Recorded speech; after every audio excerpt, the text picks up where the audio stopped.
One more time. We back with another video. We got my brother, Eugene. He has a radio show, and we met last Saturday. Dr. Umar Johnson was in town, and he did an event out at East Park last Saturday. So I met brother Eugene there, and I saw some of the work that he does in the community on Jefferson Street. He was out there doing some activism work. So, brother Eugene, why don't you tell the people a little bit about yourself? Well, like you said, my name is Brother Eugene. I'm a co-host on the Black Family Talks, which is a radio station on WVOF, which is the only black-owned radio station we got down here. So we chose to do our work through them, and it's been an amazing ride. I've been enjoying myself, doing things in the community.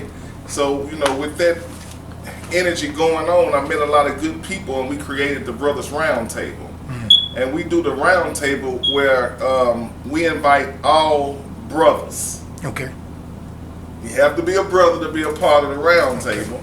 It's a men's organization, and it's really to bring all walks of life together, opposing to allowing this separation to maintain through labels and titles or whatever the case may be. So, and then a lot of people say that we can't come together as black men, so I want to kill that idea. So we created the round table, and we do whatever needs to be done. We started out doing cleanups in the community, got a good relation with the people out there. That relationship expanded to where they would come out and help us, and now that community, you can go through that now, it looks totally different. Okay. Just because the involvement of the people. Once they see somebody care, it makes a difference. So that led to hearing about things going on Jefferson Street where we didn't like the disrespect of our people, because it's just so far you can go before you push a man to the point where he has to do or say something. So, we had to get involved when things came up where I don't want to really give them too much shine, but they was mistreating the men and women in the community. So we chose to go out and let them know that this is not going to go this way. Somebody does stand up for our black people. And that energy has always been here in Nashville. So it just never left. It was just passed on to the next generation. So we just felt like, we need to get involved in things that's going on out here. Because we grassroots, we just doing things to where we change the dynamic when it comes to us. And that's mainly what it's about. And the only way to do that is just change the way people perceive themselves. Because that's what we suffer from. Okay. So that's pretty much like what's going on with me right now. Okay. Before you started the radio show, how did you lead up to that part? Before the radio show, what did it look like for you? Okay. Now, I haven't always been a thinker. So when I got the opportunity, I'm going to go ahead and just give my breakdown to it. I went to college for digital audio productions. And it was the very first class called College Success. And it was a class to where they teach you how you think. They say it's preparing you for college, but they showing you tricks on how to use your brain and showing you that there's different learning styles, and you cater to one or the other. I had never heard that. And for some reason, I'm usually in the back of the class. Some reason I was towards the middle, and I was paying attention. And when the lady got to teaching me ways to learn and collect information on my own, I was like, I don't really need schooling no more. You done taught me what I needed to know. You didn't teach me what to think, you taught me how to think. So I was able to pick and choose what I would do with my own brain. So I chose to learn about people, humans. Because my thing is, if you're being controlled, if you're in a zoo, those animals are not acting like themselves because they've been controlled by an outside source, and they start to learn about how you react to stuff, cause and effect.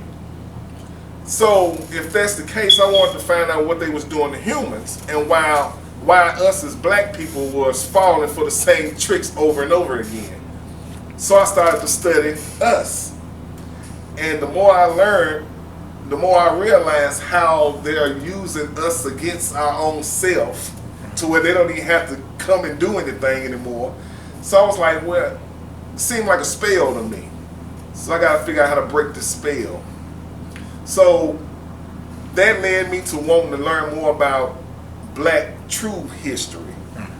Not that same old narrative to where you still have people thinking that our history started with slavery, which is way far from the truth. So once I got into that, I started learning about group economics, and that led me to looking for a black-owned grocery store. So that led me to Kijiji's Groceries out here, where there was a black family behind the counter. So I fell in love with it. Started coming, and we built a relationship. And they have a school, Clara Mohammed, that's connected to it. And they had a summer program to where they allowed me to teach black history. I enjoyed myself so much, and the children enjoyed me, to where it just went from there. So now we was like, with this relationship, it's really nothing we can't do. So we went into the radio show, the community group, and now we're trying to go even further than that. So that's pretty much how my life went down, because there was a time I wasn't a thinker, and I've been through a lot in that span of life, and I was thinking, if I don't get myself together, I'm not always going to be lucky. There you go. So yeah, that's how I got here. So what led you to the event out at East Park here in Nashville with the Umar event? What led you there? Now, Nashville Solo Day is the event where one of the good brothers, Brother DeMario, and would come and let us know about it. We would have him on the show to where he would promote it, and you know, we just built a great relationship because we was working together in the community. And they was the one who brought Dr. Umar. So once they brought him down, they came to us and said that they would allow us to interview him.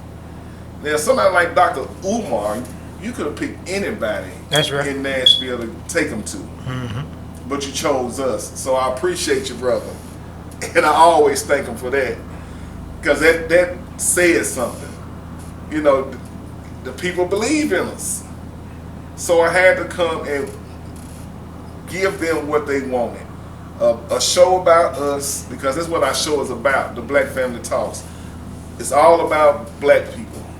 We only deal with our own issues and focus on ourselves because we need our own platform so we can tell our own story and stop listening to everybody else. So once we got the opportunity, we had the show, we interviewed them, and we had to make sure we showed up at the event. And out of nowhere, they gave out the awards, and we received one, which was a surprise.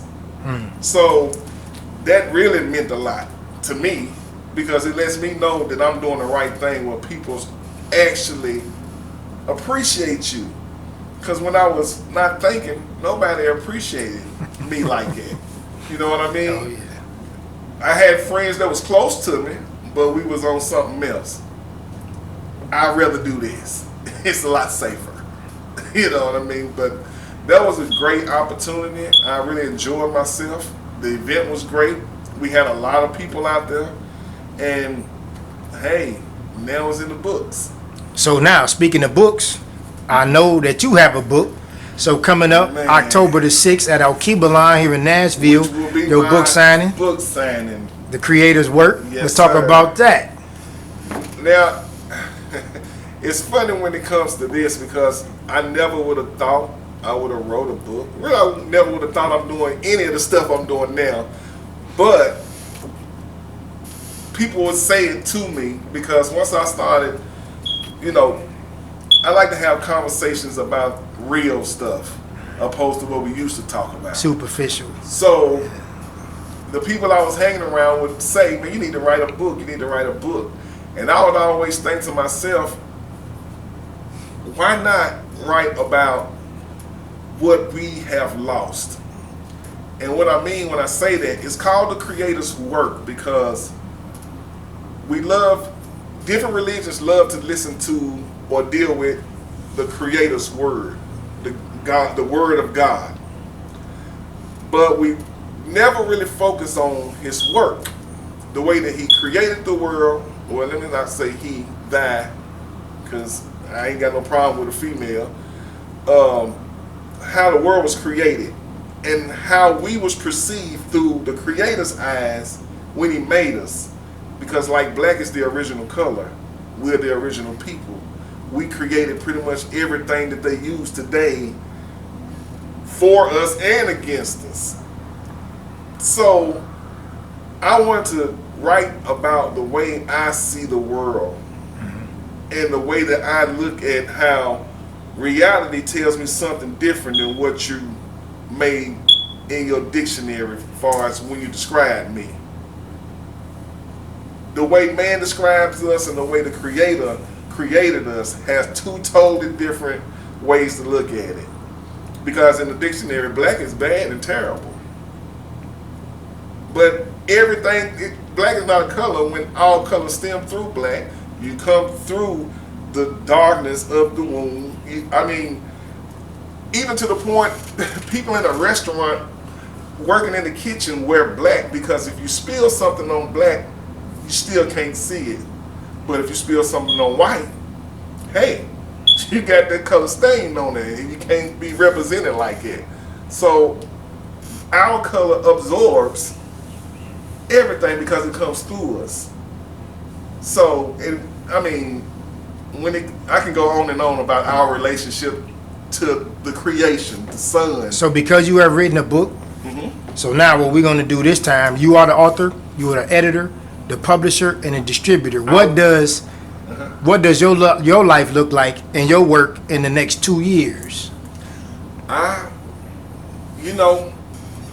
way I go about life, I believe whatever the Creator gives me is enough.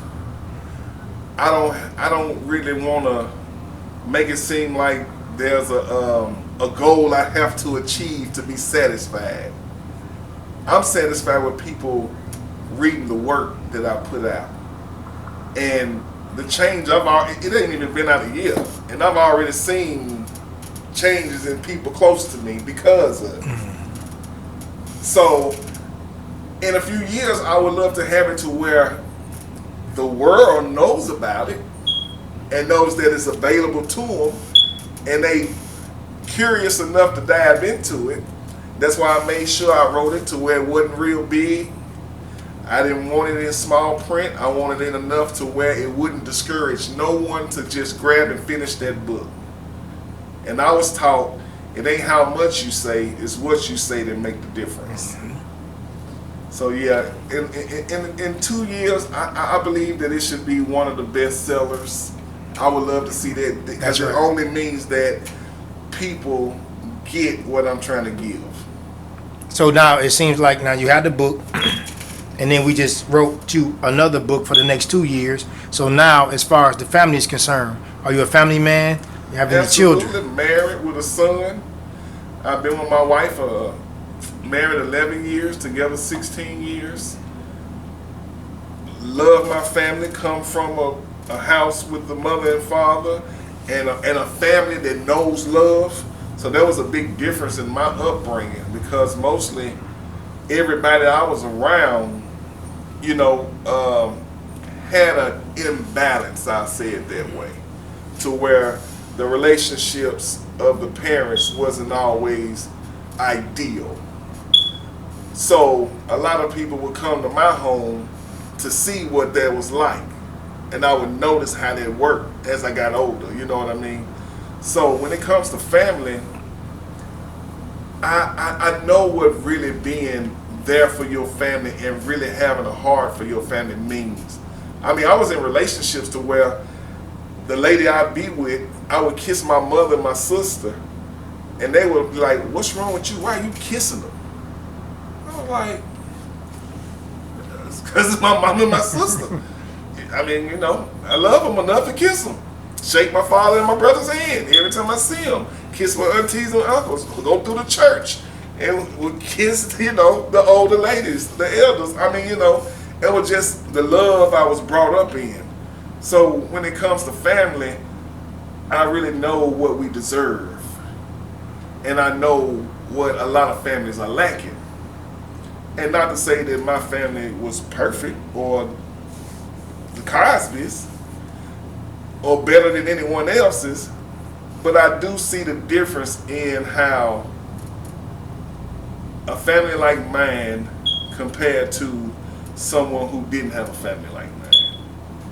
And I don't believe that you have to have the same relationships with your family. People think you got to be close, so and run together, call me every day. I just think whatever your relationship is and how it works, that's what it should be. And if that's what it is, don't try to tell the Creator that you know better than He know how your life should go. So yes, I'm a family man. Wouldn't change nothing. Okay. All the ups and downs, I love them, because you're gonna go through something with everybody. You just gotta pick and choose who you're willing to go through it with. Back to when you were saying you were teaching school, you were teaching the Black History. So where do you teach that Black History? Now, well, I've had the opportunity to, they allowed me to teach midday Bible study at St. Luke Primitive Baptist Church on Green Street, where my family grew up. It was a family church. And they would allow me to teach, but they knew I wasn't coming in there to preach. I can tell you what the Bible says, but I can also show you us in history with the same script. So I was able to teach there. They allowed me to teach here at Clara Mohammed School for a nice spell. And You know any of the students here at Clara Mohammed? my son goes to this school. Is that right? Yeah, I wanted to make sure that I'm not going to tell the world that I speak to, because we had a radio show and I speak a lot about us, and I can't sit there and tell them to send their child to a school to where you're getting away from this European way of thinking, this free curriculum, and send your child to a place that look like you. And I brought my son here because when he first got to middle school, he came home with his first homework, and it was about slavery. So I knew right there, I got to get you up out of here. That's not, and then you're going to give him the BS story. So you came and got involved. Absolutely. And brought him to a school that you felt comfortable. You and the Queen, because I met the Queen mother. Exactly. Yes, sir. What I was dealing with. And they say it's a Muslim school, but it's a curriculum that's made by black people, and that's what I wanted. Okay, all right, that sounds good. So, okay, so we're going to segue. We're going to have another piece following this piece, and we want to cut into the school, and we want to show a lot of what's going on with the people who founded it and created that as well. Okay. Okay. Okay, so that's going to conclude this video. You heard from Brother Gene, and we're going to do a couple of more parts to this one, but we want you to like, comment, and subscribe. We want you to take this. We want you to test this. We want you to try this. Take it to the job, or take it to the church. Take it to the barbershop, or take it to the hair salon. This is the Clipperdome Chronicles. Thank you.